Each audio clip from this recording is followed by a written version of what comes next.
اگلا سوال ہماری ایک اسلامی بہن کی طرف سے جو انتہائی دردناک ہے. جی. اسلام دین فطرت ہے اور ہم مسلمانوں کو عدل و مساوات کا حکم دیتا ہے، لیکن ہمارے معاشرے میں ہندوانہ اثرات آج تک موجود ہیں. ایک طرف تو مظلوم بیوی کو ہمیشہ خاوند اور اس کے خاندان والوں کی جانب سے ملنے والے ظلم و ستم پر صبر کی تلقین کی جاتی ہے، جبکہ دوسری طرف مردوں کو کھلی چھٹی ہے کہ وہ اپنی بیوی کو مار پیٹ بھی سکتا ہے. اگر وہ مظلوم بیوی کو گلا شکوہ کرے تو اس بیچاری کو خاوند کے فضائل اور حقوق گنوائے جاتے ہیں. بالکل صحیح کہا. اس کے برعکس خاوندوں کو سمجھانے یا صبر کی تلقین کرنے کا کوئی بندوبست موجود ہی نہیں ہے. ٹھیک. علی بھائی سے پوچھ کر بتائیں کہ ایسے خوفناک ماحول میں ایک مظلوم عورت اپنے خاوند سے اپنا جائز حق کیوں کر لے سکتی ہے؟ مزید یہ کہ ماں باپ کی وفات کے بعد ایسی مظلوم عورت کو اس کے بھائیوں کی جانب سے جائیداد سے بھی محروم کر دیا جاتا ہے. کیا مسلمانوں نے ابھی تک اسلام صحیح معنوں میں قبول نہیں کیا؟ پلیز تفصیلی جواب عنایت فرمائیں. بالکل جی، انہوں نے صرف کلمہ پڑھا ہے. وہ مولانا مودودی رحمہ اللہ تعالیٰ کہا کرتے تھے انڈیا پاکستان بنگلہ دیش کے لوگوں نے اسلام قبول نہیں کیا، اسلام نے ان بیچاروں کو قبول کر لیا ہوا ہے کہ مسلمان ہیں. اگر انہوں نے اسلام قبول کیا ہوتا تو اللہ اور اس کے رسول کو بھی مان رہے ہوتے اور اللہ اور اس کے رسول کی بھی مان رہے ہوتے عز و جل و صلی اللہ علیہ وسلم. پھر ان کو پتا ہوتا کہ ہیومن ڈگنیٹی کس چیز کا نام ہے. اور میں بالکل وثوق سے کہتا ہوں کہ ہمارے سب کانٹیننٹ کے معاشرے میں عورت مظلوم ہے، بہت مظلوم ہے. یہ بالکل ٹھیک انہوں نے کہا کہ عورتوں کو تو فضائل سنائے جاتے ہیں کہ جناب خامد کا یہ حق، خامد کا یہ حق، اور خامد مارتا رہے. اس کو کوئی نہیں سمجھاتا کہ یار تجھے بھی تیری بیوی کے بارے میں پوچھا جائے گا. As far as human dignity is concerned, مرد و عورت اسلام میں برابر ہے. ہیومن ڈگنیٹی میں، انسانیت کی جو عظمت ہے، اس میں مرد و عورت میں کوئی فرق نہیں ہے. اور اللہ تعالیٰ نے اس چیز کو قرآن حکیم میں بڑا کیٹاگوریکل مینشن کیا اس مرد و عورت کے فرق کے ساتھ. یہ جو آپ کے وہ نکاح کے خطبے میں بھی آیت پڑھی جاتی ہے، سورہ النساء کی پہلی آیت ہے. سورہ النساء کتنی بڑی سورت اور ساری عورتوں کے حقوق کے اوپر. اعوذ باللہ من الشیطان الرجیم، بسم اللہ الرحمن الرحیم. یا ایھا الناس، اے لوگو، اتقوا ربکم الذی خلقکم من نفس واحدہ، اس رب کا تقوی اختیار کرو، اس سے ڈر جاؤ جس نے تمہیں ایک جان سے پیدا کیا تھا. وخلق منہا زوجہا، اور اسی ایک جان سے اس کی بیوی بھی بنائی تھی، یعنی حضرت آدم علیہ السلام کی پسلی سے اماں حوا پیدا ہوئی، یعنی اوریجن تو ایک ہے. وبث منہما رجالا کثیرا ونساء، اور پھر اس میاں بیوی سے کثیر تعداد میں مرد و عورت زمین میں پھیلا دیے. واتقوا اللہ الذی تساءلون بہ والارحام، اس اللہ کا تقوی اختیار کرو کہ جس کے واسطے سے تم ایک دوسرے سے سوال کرتے ہو، اور رحمی رشتوں کا تقدس اس اللہ کی وجہ سے کرتے ہو. الٹیمیٹلی یہ ہوتا ہے نا، جب کہ جھگڑا ہو تو کہتے ہیں یار خدا واسطے معاف کرتے. تو اللہ فرما رہا ہے جس اللہ کا نام لے کے اپنے مسئلوں کو الٹیمیٹلی سالو کرواتے ہو نا، اس سے ڈرو بھی. ان اللہ کان علیکم رقیبا، بے شک اللہ تعالیٰ تمہیں دیکھ رہا ہے جو کچھ تم اعمال کر رہے ہو. تو ہیومن ڈگنیٹی میں سب برابر ہے. پھر سورہ الحجرات میں بھی آیا نا کہ اللہ تعالیٰ نے تمہیں قبیلوں میں، خاندانوں میں اس لیے بانٹا ہے تاکہ تمہاری پہچان ہو. ان اکرمکم عند اللہ اتقاکم، اللہ کے نزدیک وہی عزت والا ہے جو تقوی والا ہے. پھر یہ نہیں دیکھا جائے گا بھی سیدہ فاطمہ جو ہے وہ جنتی عورتوں کی سردار کیوں ہے، کسی مرد کو کیوں نہیں بنایا گیا. سر انہوں نے پرفارم کیا. اور ابو لہب حضور کا سگا چچا ہے، دوزخ میں جائے گا، پرفارم نہیں کیا. پرفارم کرے گا تو اس کو بینیفٹ ملے گا. تو ہیومن ڈگنیٹی میں یہ چیز یاد رکھیے گا. اور آپ علیہ السلام کا آخری خطبہ جو اکثر ہم ٹی وی چینلز پہ بھی دیکھتے ہیں، مسند احمد میں صحیح سند سے حدیث ہے، آپ علیہ السلام نے حجۃ الوداع کے موقع پہ فرمایا تھا، لوگوں اللہ تعالیٰ نے سیدنا آدم علیہ السلام کو مٹی سے پیدا کیا تھا، تم سب اسی آدم کی اولاد ہو. اور آدم مٹی سے پیدا ہوئے تھے، کسی گورے کو کالے پر، کسی کالے کو گورے پر، کسی سرخ کو سیاہ پر، کسی سیاہ کو سرخ پر. کوئی کسی عربی کو اجمی پر، کسی اجمی کو عربی پہ کوئی فضیلت نہیں ہے مگر تقوی کی بنیاد کے اوپر. کوئی یعنی ہیومن ڈگنیٹی میں کوئی فرق نہیں ہے، برابر ہے. البتہ جب مرد و عورت مل کے ایک خاندان کو وجود دیں گے، پھر خاندان ایک ادارہ ہے. ادارے میں ظاہر ہے کہ ایک ادارے کے دو ہیڈ نہیں ہو سکتے، وہ ایک ہی ہوگا. پھر اس میں سورہ نساء میں ہے الرجال قوامون علی النساء، مرد عورتوں پہ حاکم بنائے گئے. حاکم کا یہ مطلب نہیں ہے ان کی پھینٹی لگائیں، مراد یہ ہے کہ پھر الٹیمیٹلی جب ٹائی پڑے گی تو مرد کی بات مانی جائے گی، باقی وہ جو غلط کام کرے گا وہ اللہ کے حضور جواب بھی دے گا. ظاہر ہے پھر اس طرح معاشرے کا نظام نہیں چل سکتا نا جب دو ہوں. کسی بھی آرگنائزیشن کا بھی ایک ہی ہیڈ ہو سکتا ہے، نیچے آپ جتنے مرضی لگا لیں اوپر تو ایک ہی ہوگا نا، یہ نظام چل نہیں سکتا. تو اس کی وجہ سے شاید بعض مردوں کے دماغ کے اندر یہ خمار آ گیا کہ جی وہ عورتوں کی پھینٹی لگانا شروع کر دیں گے. سورہ نساء میں یہ آتا ہے کہ اگر تمہیں اپنی عورتوں کی کچھ باتیں ناپسند ہیں تو ان میں کئی پسندیدہ عادتیں بھی تو ہوں گی. یعنی اتنی سختی کے ساتھ اسلام میں اس چیز کی ترغیب دلائی گی کہ آپ نے عورتوں کی رسپیکٹ کرنی ہے. اور دیکھیں اللہ نے کیسا بندوبست کیا ہے. عورت جب چھوٹی ہوتی ہے تو باپ کی شفقت میں، جوان ہوتی ہے تو خاوند کی محبت میں، اور بڑھاپے کو پہنچتی ہے تو اولاد نے اس کی رسپیکٹ کرنی ہے. بخاری میں حدیث ہے، نبی علیہ السلام سے ایک شخص نے آ کے پوچھا مجھ پہ سب سے زیادہ حق میرا کس کا ہے؟ حسن سلوک کے اعتبار سے سب سے زیادہ میرا حقدار کون حق رکھتا ہے مجھ پہ مخلوقات میں سے؟ تو نبی علیہ السلام نے فرمایا تیری ماں. اس نے پھر پوچھا، فرمایا تیری ماں. پھر پوچھا، فرمایا تیری ماں. چوتھی دفعہ فرمایا تیرا باپ. باپ کا چوتھا نمبر ہے، پہلے 3 کے 3 نمبر ماں کے ہیں. اب یہاں پہ عورتیں اوپر ہیں، حتیٰ کہ سنن نسائی میں حدیث ہے جنت تیری ماں کے قدموں کے پاس ہے. یعنی یہ فزیکلی پاس نہیں، مراد یہ کہ ماں کی خدمت کر کے تم جنت کما سکتے ہو. لیکن یہاں پہ چونکہ ایک ایشو عورت کے اعتبار سے ڈسکس ہو رہا ہے کہ اس کے خامند نے اس کو رسپیکٹ دینی ہے، تو اس میں ظاہر ہے کہ جب دین کی تعلیم نہیں ہوگی تو عورتوں کا استحصال اسی طریقے سے ہوگا. اور پھر یہ جو آپ آج کل این جی اوز کے اوپر غصہ کھاتے ہیں کہ وہ ہماری عورتوں کو دلیر کر رہے ہیں مردوں کے اوپر، تو سر مردوں نے کون سے عورتوں کو بیسک ہیومن رائٹس دیے ہیں کہ ان کی عورتیں ان پہ دلیر نہ ہوں؟ آپ خود ایڈ فیول ٹو فائر کر رہے ہیں. آپ کیوں نہیں عورتوں کو حقوق دے رہے؟ کیوں جدادیں ان کی دباتے ہیں؟ وہ کہتے ہیں کہ بہن نے معاف کر دیا. نہ، بہنوں سے بھی پوچھیں، وہ کہتے ہیں یا تو ہم بھائی رکھ لیں یا جداد رکھ لیں. کسی حد تک ٹھیک ہے. آج اگر کوئی شخص اپنی بیوی کو چھوڑتا ہے وہ عورت کہاں جائے گی؟ میکے. اگر ماں باپ فوت ہو گئے تو بھائیوں کے پاس جائے گی نا. تو عورت پوری زندگی انسیکیور گزارتی ہے کہ کسی بھی خاوند کا دماغ پھرتے کو ٹائم لگتا ہے. پھر پاکستانی خاوند تو اس نے پیچھے بھی اپنا رکھا ہوتا ہے کہ اس نے مجھے چھوڑ دیا تو میں کہاں جاؤں گی. تو وہ پھر اگر اس کو سیکیورٹی ہو کہ وہ پیچھے بھی میرے بھائی مسلمان ہیں، اگر میں نے جداد لی اپنا حق تو وہ یعنی میرے لیے فرعون نہیں بنیں گے اور کہیں گے اس کا حق تھا، تو وہ بے فکر ہو کے لے گی حق. اور یہ جو کہتے ہیں نا معاف کر دیا، میں ان کو کہتا ہوں پہلے جداد کی تقسیم کریں، ان کے ہاتھ میں ان کا حصہ دیں، پھر میں دیکھتا ہوں کون سی بہن معاف کرتی ہے. اس بہن کی اولاد ہی کہے گی کہ اما جی کیا ہویا جے آ کے رکھو تسی نہیں رکھنا سانو دیو بھرا نو کیوں دے رہی ہو. وہ ویسے ہی وہ معاف نہیں ہوتا، وہ جسے کہتے ہیں نا کہ انگور کھٹے ہیں. عورتیں بیچاری اپنی عزت بچا رہی ہوتی ہے کہ ٹھیک ہے جی اگر مانگ لیا تو بھائی پوری زندگی کے لیے ناراض ہو جائیں گے، جان ہی چھڑا لو. اور حالانکہ یہ وراثت کے قوانین وہ ہیں جو اللہ نے حدیثوں میں نہیں چھوڑے، قرآن میں ہے. سورہ نساء کا دوسرا سورہ نساء بھی پڑھ لو سر. اے مردوں میں ریکویسٹ کروں گا، عورتوں کے لیے بھی ہے، مرد بھی پڑھیں. شروع میں اللہ نے وراثت کے قوانین بیان کیے ہیں، عورتوں کا حق رکھا ہے اور کہا یہ اللہ کی حدیں ہیں، آپ نے اس کو پھلانگنا نہیں ہے. لیکن نہیں دیتے، کوئی حصہ نہیں ملتا. اور بعض ایسے بیوقوف ہیں وہ کہتے ہیں نہیں ہم نے جائز دے دیا تھا نا تو وہ وراثت ہوگی. وہ وراثت نہیں ہے، وہ ہبہ ہے. وراثت تو الگ چیز ہے، وہ تو مرنے کے بعد تقسیم ہوگی. اسلام میں میاں بیوی وہ بنیادی اکائی ہیں جو مل کے خاندان کی تکمیل کرتے ہیں. اسی لیے آپ دیکھیں سورہ البقرہ میں، سورہ نساء میں، سورہ المائدہ میں میاں بیوی کو ڈسکس کیا گیا، ان کے حقوق کی بات ہوئی ہے، ڈیٹیلڈ چیزیں ڈسکس ہوئی ہیں، طلاق کے، نکاح کے مسائل. کیوں؟ بیسک جو یونٹ ہے نا اسلام میں وہ میاں بیوی ہے، ماں باپ نہیں ہے، بہن بھائی نہیں ہے، کیونکہ اسی سے معاشرہ آگے چلے گا.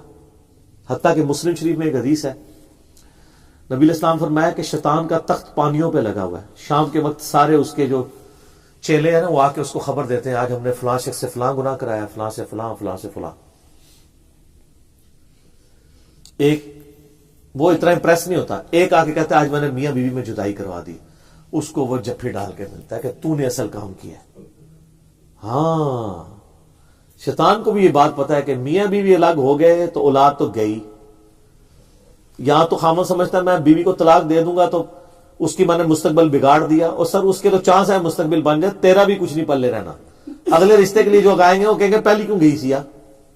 یہ کسی خامن کے دماغ میں فطور ہے نا, وہ نکال دے کہ وہ عورت کو ذلیل کر دے گا. ذلیل وہ خود بھی ہوتا ہے, اور عموماً میں نے دیکھا کئی عورتیں جن کو اللہ تعالیٰ ان سے اچھے خامن دے دیتا ہے, ان کی جناب وہ کہتے ہیں کبے میں لت پئی اور کوب بھی نکل گیا, ان کے تو بڑی نیکی ہو جاتی ہے.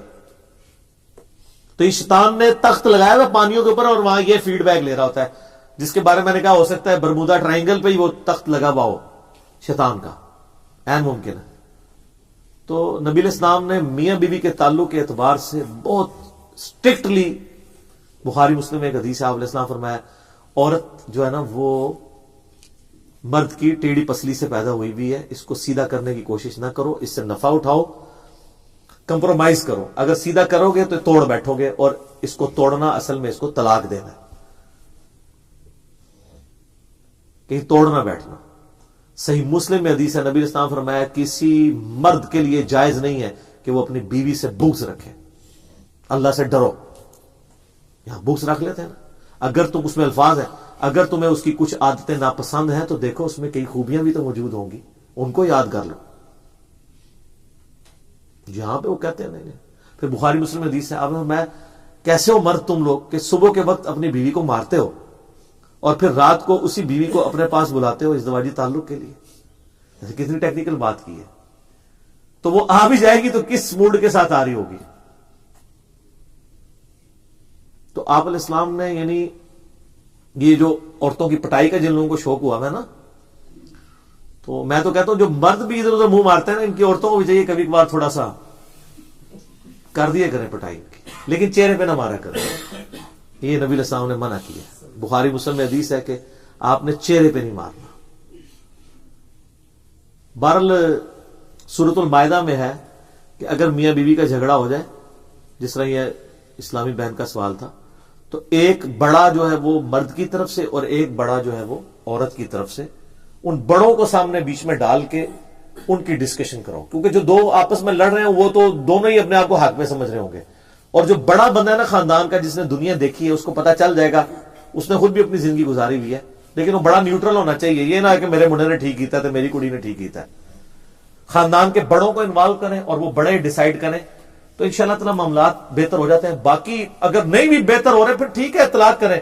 یہ بڑا ظلم ہے کہ وہ جوانی سے لے کے تو بڑھاپوں میں نے 30 سال کے بعد بھی طلاقیں ہوتی دیکھی ہیں. نئی نیبری ہوتی ہے, وہ بہنیں بیچ میں آ جاتی ہیں, انہیں جی نبھاؤ, بھابیاں آ جاتی ہیں نبھاؤ, کرتے کرتے الٹیمیٹلی. تو یہ طلاق ترمذی میں حدیث ہے, سنن ابن ماجہ میں, سنن ابی داؤد میں, کہ اللہ کو حلال چیزوں میں سب سے زیادہ ناپسند طلاق ہے. لیکن ہے حلال ہے. ناپسند اس لیے کہ اللہ چاہتا نہیں ایسا ہو, حلال اس لیے کہ کبھی واقعی جینوئن ضرورت پڑتی ہے. کسی شخص کے سینے پہ آپ گرائنڈر چلا سکتے ہیں نہیں, لیکن جب بائی پاس کرنا ہوگا تو گرائنڈر تو چلانا پڑتا ہے, کیونکہ آپ اس کی جان بچا رہے ہیں. تو جب یہاں تک نوبت آ جائے پھر علیحدگی اختیار کرنی چاہیے. یہ زبردستی گھسیٹ کے رشتے نہیں نبھانے چاہیے. اور یہ یاد رکھیے گا خامدوں کے لیے, جس طرح آپ کو حق ہے نا کہ آپ اپنی بیوی کو طلاق دے سکتے ہیں, آپ کی بیوی کو بھی حق ہے کہ وہ خلا لے سکتی ہے. آپ اس کو زبردستی روک نہیں سکتے. صرف یہ وعید ہے کہ جامع ترمذی میں حدیث ہے کہ جس عورت نے بغیر وجہ کے اپنے خاوند سے طلاق لی وہ جنت کی خوشبو بھی نہیں پائے گی. لیکن دنیا میں طلاق اسٹیبلش ہو جائے گی. اس حدیث کی بنیاد آپ روک نہیں سکتے اسے. وہ اس کا معاملہ ہے کہ وہ وجہ وہ اللہ ڈیفائن کرے گا کہ اسے آپ وجہ نہ سمجھ لو اور وجہ ہو, یہ تو اس نے خود ڈیسائیڈ کرنا ہے نا. تو جس طرح آپ کو یہ حق حاصل ہے نا, اور یہ جو بدماش قسم کے مرد نہیں طلاقیں دیتے ہیں, یعنی طلاق تو ہونی نہیں چاہیے, خلا ہی لے لیں, تو اس کا فائدہ یہ ہے کہ وہ مسند امام شافعی میں حدیث ہے کہ اگر عورت خلا لے گی نا تو وہ دوبارہ اس مرد سے دوبارہ شادی کر سکتی ہے, لیکن اگر 3 طلاق ہوگی پھر نہیں کر سکتی. تو اگر کوئی عورت اس طرح کی ہو تو تنگ کر رہی ہے اور وہ جانا چاہتی ہے تو طلاق نہ دیں. اگر دینی ہے تو ایک دیں, ایک کے بعد 3 مہینے کے بعد ویسے ہی نکاح ٹوٹ جائے گا, ختم ہو جائے گا, وہ کسی اور جگہ بھی شادی کر سکتی ہے. ضروری ہے کون ہی ہے زنانی 3 دے کے پھر بعد میں لالے کرواتے پھر ہوتے ہیں وہ بھی حرام ہی ہیں, لالے کیا ہیں. سنن ابن ماجہ میں حدیث ہے حلالہ کرنے والے اور کروانے والے پہ اللہ کی لعنت، تو وہ تو اسٹیبلش ہی نہیں ہوگا. تو اگر ایسی صورتحال بن جاتی ہے تو عورت بھی طلاق لے سکتی ہے. باقی یہ ہے کہ دنیا میں آئیڈیل تو آپ کو نہ خاوند ملے گا نہ بیوی. یہ جتنے لفنڈر قسم کے نوجوان ہیں نا، ان سے پوچھے بیوی کیسی ہونی چاہیے، کہتے ہیں نیک، شریف، پردہ دار. تو تسی تو ماشاءاللہ بڑے نیک ہو. تو قرآن میں ہے نا بدکار مردوں کے لیے پھر بدکار عورتیں ہی ان کے نصیب میں ہوں گی، اور نیکوکار مردوں کے لیے نیکوکار عورتیں. کبھی حادثہ بھی ہو سکتا ہے لیکن اوورآل ایسے ہی ہوتا ہے. میں نے تو ابھی تک یہ دیکھا ہے کہ جوڑے باقی آسمانوں پہ بنے ہوتے ہیں. کوئی نہ کوئی ایسی چیز ہوتی ہے کہ وہ جوڑیاں چل رہی ہوتی ہیں. دو ایسی پیڑیاں آتا ہوں نا وہ بس ایک دوسرے میں نہیں چل سکتے ہیں. اس طرح کے بھی لوگ دیکھیں. بندہ کہتا ہے یار بڑی بری عورت ہے، یہ کیسے گزارا کر رہا ہوگا اس کے خاوند. تو خاوند ماشاءاللہ اس کو برا ہوئے گا، نہیں یار صحیح جوڑی پڑی ہوئی ہے. ٹھیک ہے نا. تو یہ اللہ تعالیٰ نے معاملات کیے ہوئے ہوتے ہیں. باقی اس کے لیے پریکٹیکلی نبی علیہ السلام کی مبارک زندگی ہمارے لیے رول ماڈل ہے. آپ علیہ السلام کی کیا شفقتیں ہیں اپنی بیویوں پہ. بخاری مسلم میں حدیث ہے، اما عائشہ کہتی ہیں کہ ایک دفعہ مسجد نبوی میں حبشیوں کی وہ نیزے والی یعنی وہ چل رہی تھی روٹین، پریکٹس کر رہے تھے وہ. تو میں نے حضور سے خواہش کی کہ میں نے دیکھنا ہے. تو آپ علیہ السلام کھڑے ہو گئے تو میں آپ کے پیچھے چھپ کے پردے میں سے وہ دیکھنا شروع کیا. اور آپ نے فرمایا کہ تم یہ سوچ سکتے ہو کہ ایک جوان لڑکی کتنی دیر کھڑے ہو کے یہ تماشا دیکھ سکتی ہے، یعنی شوق کی وجہ سے. اور نبی علیہ السلام اتنی دیر کھڑے رہے یہاں تک کہ میں نے کہا کہ بس، تو آپ علیہ السلام ہٹے. پھر سنن ابی داؤد میں حدیث ہے، نبی علیہ السلام سے اما عائشہ کہتی ہے میں نے ایک دن کہا یا رسول اللہ میں نے آپ کے ساتھ دوڑ لگانی ہے. دوڑ لگائی تو کہتی ہیں کہ میں آگے نکل گئی، نبی علیہ السلام پیچھے. پھر کئی سال گزرے تو نبی علیہ السلام نے فرمایا کہ عائشہ ایک دفعہ پھر دوڑ لگائیں دوبارہ. اب نبی علیہ السلام نے کہا تو وہ کہتی ہیں پھر اس دفعہ نبی علیہ السلام آگے نکل گئے اور میں پیچھے رہ گئی. وہ پہلے بھی حضور کی شفقت ہی تھی. ٹھیک ہے. تو آپ علیہ السلام اس لیول کے ساتھ بھی، یعنی آپ بخاری سے اٹھا کے دیکھیں صحابہ کرام جب امہات سے پوچھتے ہیں کہ نبی علیہ السلام گھر آتے تو کیا کرتے تھے، تو کہتے ہیں گھر کے کام کاج، جو آپ کے لیے گستاخی ہے کیونکہ وہ ساس سسر کرنے نہیں دیں گے، وہ کہیں گے ران مرید ہو گیا. سر کئی ایک معاملات جڑے ہوئے نا. اور الٹا وہ یہ کہیں گے اسی لوگ بھی تے کر دیا سن، اسی تے اپنے خامدان نو جناب ہلن نہیں دیتا کدے، تائیں تے تانوں بڈھے ویلے بھی گالاں کٹ دینے نا. ہلن جو نہیں دیتا تسی تو ہن بھگتو نا. ہلے ہوندے تے ایک دوسرے کا ریگارڈ تو کر رہے ہوتے نا. سر آپ نے کسی کے لیے کچھ کیا ہو تو وہ پھر بڑھاپے میں بھی پھر وہ خامد آپ کے لیے جو ہے نا وہ صحیح ثابت ہوگا نا کہ تھوڑا سا وہ اس روٹین سے بھی گزرا ہو. جیسے بچے بگڑ جاتے ہیں خامد بھی بگڑ جاتے ہیں. بالکل کھلی چھٹی بھی نہیں دینی چاہیے. عورتیں جو بالکل کمپرومائز کر کے گھٹ گھٹ کے زندگی گزارتی ہیں ان کو یعنی خامدوں کو وقتاً فوقتاً تلقین کرنی چاہیے. اور خامد بھی جو آئے دن اپنے حقوق گنواتے رہتے ہیں وہ یہ بھی دیکھیں کہ بھی نبی علیہ السلام نے ہمارے لیے کیا فرمایا.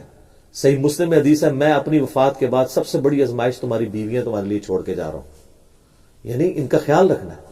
صحیح بخاری میں حدیث ہے نبی علیہ السلام ایک قافلے میں جب آپ جایا کرتے تھے تو جن اونٹوں کے اوپر عورتیں بیٹھی ہوتی تھی نا تو آپ علیہ السلام اونٹ ہانکنے والے کو کہتے تھے آہستہ ہانکو، شیشیاں ہیں کہیں ٹوٹ نہ جائیں. ہائے ہائے ہائے ہائے. جسے صنف نازک کہتے ہیں. نبی علیہ السلام عورتوں کا اتنا ریگارڈ کرتے تھے، اتنی عزت دیا کرتے تھے. تو بیویوں کو عزت دینا کوئی یعنی ان کے نیچے لگنا نہیں ہے.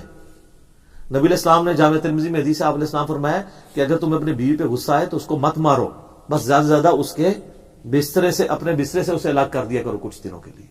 اور خود آپ علیہ السلام نے بھی کیا ہے، بخاری مسلم میں آتا ہے 1 مہینے تک آپ اپنی بیویوں سے ناراض رہے. واقعہ ایلا جس کے کانٹیکس میں سورۃ الاحزاب کی آیات نازل ہوئی کہ بھئی اگر ہمارے نبی کے ساتھ گزارا کرنا ہے تو فقر کے ساتھ، ادروائز اے نبی ان سے کہو کہ میں تمہیں دنیا کا مال دے کے چھوڑتا ہوں. پھر امہات نے کہا نہیں، ہم اللہ اس کے رسول اور آخرت کو قبول کرتی ہیں، ہم اسی طریقے سے آپ علیہ السلام کے ساتھ گزارا کریں گے. تو اگر نبی کی بیویوں سے نبی علیہ السلام کو تکلیف پہنچی ہے تو آپ لوگوں کی بیویوں سے اگر آپ کو کبھی تکلیف پہنچے تو اس میں غصہ کھانے کی، طلاق دینے کی، ان چیزوں کی کوشش نہیں کرنی چاہیے.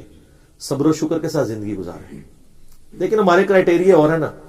صحیح مسلم میں حدیث ہے عورت سے 4 وجہ سے شادی کی جاتی ہے: اس کی خوبصورتی کی وجہ سے، اس کے حسب نسب کی وجہ سے، اس کے مال کی وجہ سے، اور اس کے دینداری کی وجہ سے۔ آپ فرمایا اللہ کے بندو دینداری کو دیکھا کرو، دینداری آ گئی تو باقی ساری چیزیں تو آنی جانی چیزیں ہیں، وہ آ ہی جائیں گی۔ تو جو کرائٹیریا ہم نے یعنی رکھا ہوا ہوتا ہے نا، میں نے تو دیکھا ہے جس میں دنیا میں جس نے جو خواہش کی ہوتی ہے نا، اسی قسم کی چیزیں اس کے سامنے آ جاتی ہیں۔ اور اگر کسی نے واقعی دینداری مانگی ہوئی ہے تو اس کو دینداری مل جائے گی۔ یہ آپ کو جھوڑے جتنے نظر آ رہے ہوتے ہیں نا، وہ اللہ نے بنائے ہوتے ہیں، لوہے کو لوہے کاٹ رہا ہوتا ہے، میں نے دیکھا ہے۔ لیکن یہ یاد رکھیے کہ آپ کو زندگی گزارنے کے کئی ایک تھم رولز بتا دیتے ہیں، ان میں سے ایک یہ ہے جب بیوی کو غصہ آیا ہو تو آپ بھیگی بلی بن جائیں، اور جب آپ کو غصہ آ جائے تو آپ کی بیوی کو چاہیے بھیگی بلی بن جائے۔ اور اگر بھیک بک دونوں کو غصہ آئے گا تو پھر معاملے بگڑیں گے۔ اور یہ خاموشی اختیار کرنا بہت بڑا مرہم ہے۔ اور اللہ تعالیٰ نے عورتوں میں تو ایسا سیفٹی والو رکھا ہے کہ میں نے دیکھا یہ مرد زیادہ کھوری ہوتے ہیں، عورتیں تو بیچاری تھوڑی دیر بعد سب کچھ بھول بھال جاتی ہیں، اور مردوں نے بڑی پرانی پرانی باتیں یاد رکھی ہوتی ہیں۔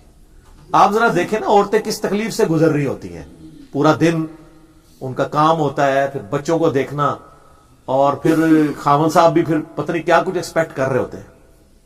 کیا فرق پڑتا ہے اگر کوئی اپنے کپڑے استری کر لیتا ہے، بچوں کے کپڑے استری کر دیتا ہے، اپنی جوتیاں پالش کر لیتا ہے، اس سے کوئی فرق پڑتا ہے؟ اپنے کھانے والی پلیٹ خود دھو لیتا ہے، اس سے کوئی فرق پڑتا ہے؟ وہ نیچے لگ جائے گا۔ تو اسلام نے جو معذرت کے ساتھ عورتوں کو حقوق دیے تھے وہ واقعی نہیں ملے۔ تو ہماری تو گردن شرم سے جھک جاتی ہے جب اس طرح کے ہمیں سوالات آتے ہیں نا، ہم کہتے ہیں یار واقعی عورتیں اوورآل اسلام آنے کے باوجود اس معاشرے میں مظلوم ہیں۔ حقیقت بات ہے، اوورآل آپ دیکھیں کوئی اکا دکا آپ کو کیس مل جائیں گے، کسی عورت نے خامند کو پکا کے کھا لیا کوکر میں، وہ سر وہ آئے دن کبھی کسی خامند کے منہ پہ بھی تیزاب پھینکا ہے کسی نے؟ یہ آئے دن تیزاب کے واقعات عورتوں کے لیے آتے ہیں نا۔ کبھی کسی خامند کے اوپر بھی چولہا پھٹا ہے، عورتوں کے لیے پھٹ رہے ہوتے ہیں نا۔ زیادہ تر عورتیں مظلوم ہیں اس معاشرے کے اندر سٹل۔ لیکن میں ایک کریڈٹ دوں گا دنیاوی تعلیم کو، کہ جو دنیاوی طور پہ پڑھے لکھے لوگ ہیں نا، ان کا ایٹیچیوڈ اپنی بیویوں کے ساتھ بنسبت ان پڑھ جاہل گنوار قسم کے لوگوں کی نسبت، ایون وہ دیندار بھی کیوں نہ ہو، بہتر ہے۔ کئی لوگ باہر دیکھیں ان کی خوش اخلاقی مشہور ہے، اور اندر کتے سے زیادہ ان کا برا حال ہوتا ہے۔ کتا تو پھر بھی تھوڑی دیر خاموش ہو جاتا ہے، لیکن وہ اپنے، اور سر یاد رکھیے گا جامعہ ترمذی میں حدیث ہے تم میں سب سے بہتر وہ ہے جو اپنے گھر والوں کے لیے، بیوی بچوں کے لیے بہتر ہو۔ باہر کی خوش اخلاقی کو چاٹنا ہے؟ اگر آپ کے بیوی بچے آپ کے شر سے ڈرتے ہیں کہ آپ گھر میں انٹر ہو تو سانپ سونگ جائے ان کو، تو آپ تو سمجھتے ہیں یہ روب ہے۔ اس کا الٹیمیٹ رزلٹ یہ ہونا ہے کہ جب بچے جوان ہونے ہیں، عورت مضبوط ہو جائے گی اور خاوند جو ہے وہ کمزور ہو جائے گا۔ ہمیشہ تو یہ روب قائم نہیں رہنا۔ روب اپنے اخلاقیات کی وجہ سے ہوتا ہے۔ فرینکنس ہونی چاہیے اولاد میں اور ماں باپ کے اندر۔ روب نہیں ہونا چاہیے کہ وہ آپ سے کوئی چیز ڈسکس بھی نہ کریں۔ میں نے تو اللہ کے فضل سے جس حد تک کوشش کرتا ہوں، کوئی نقصان ہوتا ہے میرے بچے فوراً مجھے، جس طرح ہم لوگ بچپن میں اپنے ماں باپ سے ہوئے ہوئے نقصانات چھپایا کرتے تھے، ہمارے بچے نقصان ہوتا ہے جیسے میں گھر میں انٹر ہوتا ہوں، وہ بابا وہ گھڑی کا شیشہ ٹوٹ گیا، خود بتا دیتے ہیں۔ کیوں؟ ان کو پتہ ہے مارنا کوئی نہیں ہے، تھوڑا سا ڈانٹنا ہے اور اس کے بعد آندہ احتیاط کرنی ہے، کیونکہ شیشہ آپ کے مارنے سے واپس کوئی نہیں آنا۔ ہمارے اسلام آباد میں ایک واقعہ ہوا، ایک بندے نے نئی گاڑی نکلوائی، یہ بالکل اوریجنل واقعہ ہے، گاڑی نہیں نکلوائی تو اس کے چھوٹے سے بچے نے نا، بچہ ہوتا ہے 8-10 سال کا بچہ تھا، اس نے نا اس کے اوپر ایک چابی پھیر دی یوں کر کے نا، تو وہ اس پہ نشان لگ گیا۔ تو چابی نے کیا نشان لگایا؟ وہ ڈینٹنگ پینٹنگ والے کے پاس جائیں گے، کیا ہوگا؟ گاڑی ایکسیڈنٹ میں بھی ضائع ہو سکتی ہے، ویسے بھی نامعلوم پتھر بھی آ کے لگ سکتا ہے، کچھ بھی ہو سکتا ہے، ایکسیڈنٹ بھی ہو سکتا ہے۔ اس کو اتنا غصہ آیا کہ ابھی تو لا کے رکھی ہے میں نے، اس نے غصے سے اپنے بچے کو دھکا دیا تو وہ بچہ شولڈر کے بال گرا، جا کے سیڑھی پہ اس کا شولڈر لگا، اس کو انٹرنل ایسا زخم ہوا، اس میں پیپ پڑ گئی، الٹیمیٹلی اس کا بازو یہاں سے کٹ گیا۔ تو چٹ لے اپنی گڈی نو، پوری زندگی بہ کے تو 1 لاکھ گڈیاں دے کے بھی وہ بازو نہیں دوبارہ لے کے آ سکتا۔ اب وہ پوری زندگی اپنے اس بچے کا سامنا کر سکتا۔ تو وہ بچہ کہتا تھا کہ بابا آپ کی گاڑی تو واپس آ جائے گی، میرا بازو کون دے گا مجھے؟ سر اچھا یہ 80-20 ایک رول بھی ہے, آپ کو پتا ہے گوروں نے بنایا کہ 80% مصیبتیں آپ خود لے کے آتے ہیں. شریعت کی طرف سے صرف 20 آتی ہیں, اللہ کی طرف سے 20 آتی ہیں. بالکل ایسا ہی ہوتا ہے. آپ دیکھیں مثلا میں آپ کو بتا دوں, کوئی بندہ دفتر میں لیٹ ہوا ہوا ہے, اب لیٹ ہوا ہوا ہے, اس کی ایسے روٹ ڈرائیونگ کرتا ہے, ٹھوک دیتا ہے راستے میں کسی کو بندہ مار جاتا ہے, تو پھر وہ کہے گا یار آج میں چھٹی بھی کر لیتا, خیر تھا بندہ نہ میرے سے مرتا, میں تو پوری زندگی تاریخیں بھگتوں گا, لاکھوں روپے دے کے جان چھوڑتی ہے کورٹ سے. تو وہ مصیبت تو 20% بھی نہیں تھی, 80% نے خود کما لی. جس طرح اس بندے نے بھی, وہ ڈینٹنگ پینٹنگ والے نے 2,000-3,000 لے لینا تھا, یہ شولڈر تو کروڑوں اربوں روپے کا بھی نہیں لگ سکتا, تو بازو ہی کٹ گئی. تو ہمیشہ یہ جب بھی کوئی اس طرح کا مسئلہ آئے, میں اپنی زندگی میں فوراً یاد کرتا ہوں, کوئی مسئلہ مس ہینڈل ہو جائے نا, اس وقت خاموشی اختیار کر لیں, کیونکہ اس کے بعد جو مس ہینڈلنگ ہونی ہے نا وہ 80% ہونی ہے, اور آپ نے کہنا ہے کاش یار یہ میں بعد والا کام نہ کرتا, پہلے کی تو ریمیڈی ہو ہی جانی تھی, اب میں کیا کر بیٹھا ہوں. افراتفری مچا دیتے ہیں لوگ, وہ کیا ہو گیا, اس کے لیے آپ کو چیزیں کیلکولیٹ کرنی ہوگی کہ اچھا یہ ہو گیا, اس کا اب کچھ ہو سکتا ہے, یہ ہو سکتا ہے. تسلی سے بیٹھ کے سوچے تو آپ کو چلے گا یار اتنا بڑا بھی نہیں کوئی بگاڑ آیا, اس کو ہینڈل کیا جا سکتا ہے. لیکن اس کے اگینسٹ جو آپ واویلا ڈال دیتے ہیں, جو مصیبت کھڑی کر دیتے ہیں, وہ پھر ایک مصیبتوں کی ایک چین شروع ہو جاتی ہے اور وہ ریورس نہیں ہوتی. میں اس پہ گھنٹوں بول سکتا ہوں, لیکن میں نے چند ایک باتیں سامنے رکھی ہیں, اور میں مردوں سے ریکویسٹ کروں گا کہ مرد بننا یہ نہیں ہے کہ عورتوں کو مارو, آدم کے بچے بنو, آدمیت لے کے آؤ اپنے اندر, انسانیت لے کر آؤ, بیویوں کی عزت کرو. اور آخر میں ایک میں آپ کو حدیث بتاتا ہوں, صحیح مسلم میں حدیث ہے, نبی علیہ السلام نے فرمایا یہ دنیا برتنے کی جگہ ہے اور سب سے بہترین متاع نیک بیوی ہے. یعنی اس کائنات میں سب سے بڑی دولت دنیا کی زندگی گزارنے کے لیے انسان کے لیے نیک بیوی ہے. تو اب یہ نہ ہو کہ آپ خود تو بدکار ہیں اور آپ سمجھتے ہیں کہ میری بیوی مجھ سے زیادہ نیک ہو. جس طرح کے آپ ہیں اسی قسم کی آپ کو بیوی ملی ہے, اللہ کا شکر ادا کریں, زیادہ تر کو بہتر ملی. یہ زیادہ جو یہ دماغ خراب ہے نا مردوں کے, میں نے دیکھا, عورتیں بہت کم برائی میں انوالو ہوتی ہیں. عورتیں تو عموماً ان کی جو تربیت ہوئی بھی ہوتی ہے نا, وہ بیچاری شادی کے بعد خاوند کو ہی سب کچھ سمجھ رہی ہوتی ہیں. یہ کوئی 2-4 کیسز جو میڈیا میں رپورٹ ہوتے ہیں, یہ کروڑوں میں سے 2-3 ہیں. یہ پورے معاشرے کی عکاسی نہیں کرتے, لیکن مردوں میں اکثریت ہے جو اس طرح کے برے کاموں میں انوالو ہوتے ہیں. تو وہ جب انوالو ہوتے ہیں پھر ان کی بیویاں بھی اگر ہو جائیں تو ان کو غصہ کھانے کی ضرورت نہیں ہے, وہ خود بھی تو یہی کچھ کر رہے ہوتے ہیں. تو اللہ کا شکر ادا کریں, اور جو گیون حقوق ہے نا بیویوں کے وہ ان کو دیں, اللہ سے ڈریں, اللہ کے حضور آپ نے پیش ہونا ہے, اور بچت کوئی نہیں ہونی ہے. لیکن دوسری طرف اگر آپ نے بیوی بچوں کا خیال رکھا تو مسلم شریف میں حدیث ہے کہ سبحان اللہ بھی صدقہ ہے, الحمدللہ کہنا بھی صدقہ ہے, لا الہ الا اللہ بھی صدقہ ہے, اللہ اکبر بھی صدقہ ہے, انسان کا راستے سے تکلیف دہ چیز دور کرنا بھی صدقہ ہے, انسان کا اپنے بیوی بچوں کے منہ میں نوالا ڈالنا بھی اللہ کے حضور نیکی اور صدقہ ہے, حتیٰ کہ تمہارا اپنی بیویوں کے ساتھ ازدواجی تعلق قائم کرنا بھی صدقہ ہے, اس میں بھی تمہیں ثواب ملے گا. صحابہ نے کہا باقی ساری چیزیں تو سمجھ آتی ہیں, یہ جو ازدواجی تعلق ہے اس پہ بھی آپ نے فرمایا اگر یہی تعلق تم کسی ایسی عورت سے پورا کرو جو تمہارے لیے حلال نہیں ہے تو کیا تمہیں گناہ ملے گا؟ کہا یا رسول اللہ ملے گا. تو فرمایا اس پہ تمہیں پھر ثواب بھی ملے گا. سبحان اللہ, یہ ہے اسلام کا کانسیپٹ نیکی کا. ٹھیک ہو.